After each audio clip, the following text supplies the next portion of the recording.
All right, guys, here we've got a good squat to start off the day. Just open up your hips a little bit, move one knee down, then the other knee down, whatever feels good. Mess around with moving your feet in and out. Try and get your butt as low as possible, close to the ground. Round your back to stretch your lower back or straighten it out. This is a much better way to sit than sitting in a chair. I try and do it as much as possible, at least 30 seconds to a minute, maybe 5 or 6 times a day. Really helps out with your back. Now we're going to do a little bit of a hip mobility exercise. You'll notice I didn't say static stretch. This is very different than a static stretch. You're going to get down into a pigeon pose and you're going to start the stretch, but then you're going to push away from the ground with your lower leg in a windshield wiper-like motion. You're going to do that intermittently with going back into the stretch. So I would push away for 2 to 3 seconds and then go down and stretch for 2 to 3 seconds. You're going to notice that every time you go back down, you're going to be able to get a little bit farther. Right here we can see that windshield wiper-like motion I'm talking about. And what this does is it's a good warm-up.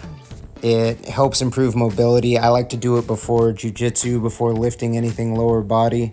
It's one of the better treatments I've found for back pain or hip pain in my life.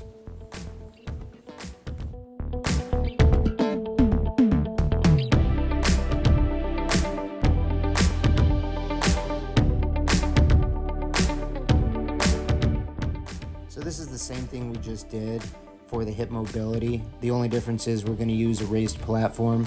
I find that this helps me get a little bit better mobility, a little bit better stretch, and a little bit better warm-up.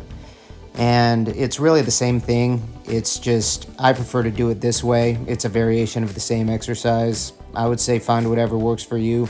You can just get a little bit better range of motion. That might just be because of my limited range of motion, but that's the main reason I prefer this one.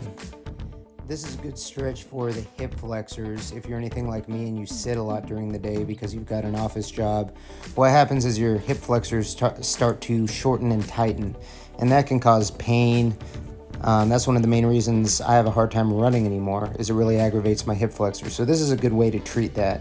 You're going to go down into a lunge, get your knee very far forward, really pull through the hip flexors, and when you come up, try and use the hip flexors as well as your front leg to pull you back into that standing position.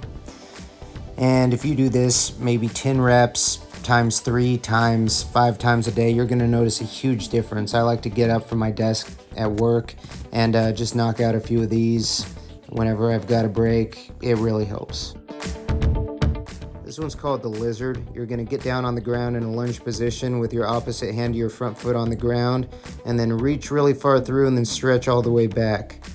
This is one that you don't want to do too fast, but it is very beneficial for your chest mobility, for your upper back, for your lower back, and for your hips.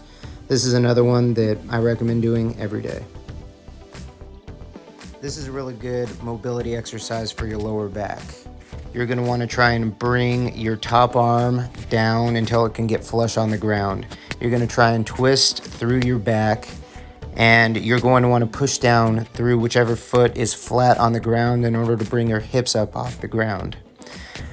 This one, you'll notice just in a set of 10 that you'll be able to get way more mobility and range of motion on the last rep than you could on the first rep. I recommend doing this one every day as well, especially if you're going to be doing any sort of lifting that uses your back.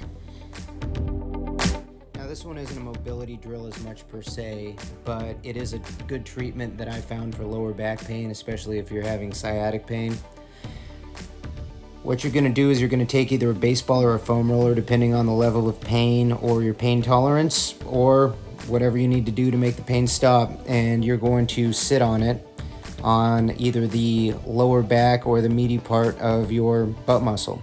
And you're going to cross one leg over the other to kind of open that up and get a little better stretch. This is one that I do every day, even if I'm not experiencing pain. It's just a really good way to kind of relax those muscles that are some pretty big muscles and prevent that low back pain from coming back.